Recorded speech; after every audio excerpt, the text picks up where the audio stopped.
Яңы ел каникулы 4 райондашыбыз өчен һуңгыһы булды кызганычка каршы. Кызыл әтәс уларда арабадан алып китте. Ошо фажиганы текшерүү максатында район хакимиятинин ултырыштар залында Россия гадәттән тыш хәлләр министрлыгының Башкортстан Республика буенча вәкилләре катнашлыгында киңәйтелгән ултырыш үтте. В республике произошло более 90 пожаров, при которых погибло, к сожалению, уже 12 человек. Цель приезда сотрудников Главного управления в город Баймак – это очередная трагедия. Сегодня на пожаре по улице Фрунзе в городе Баймак, к сожалению, погибло 4 человека.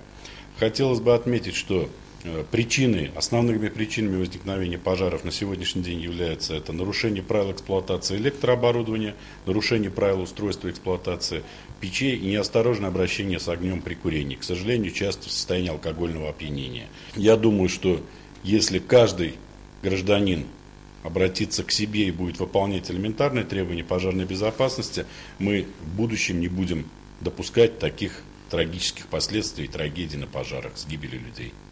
Всем семьям, у которых есть новорожденные дети после 2018 года, приобрести эти бесплатные пожароосвещатели и установить у себя дома.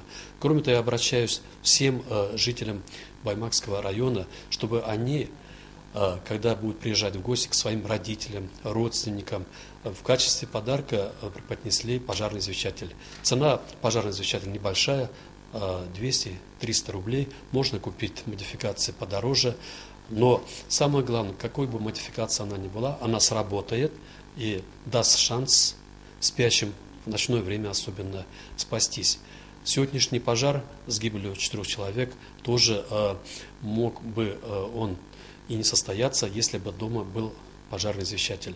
Бурдан кала уттан калмай тидер. Киләсәктә бындай аяныслы хәл вакыйгаларга юл куймас өчен профилактик сараларга игътибарда көсәйтү зарур. Тәү сиратта һәр йортта, һәр фатирда янгынды искәртүче корылмаларның булуы мотлак. Был сигнализациялар тиз арала үзләрен акланыла инде. Үзебезне һәм якындарыбызны бәла казалардан һаклайык. Айгөл Иделбаева, Римьян Турин, Булат Иламанов, Яңалыктар.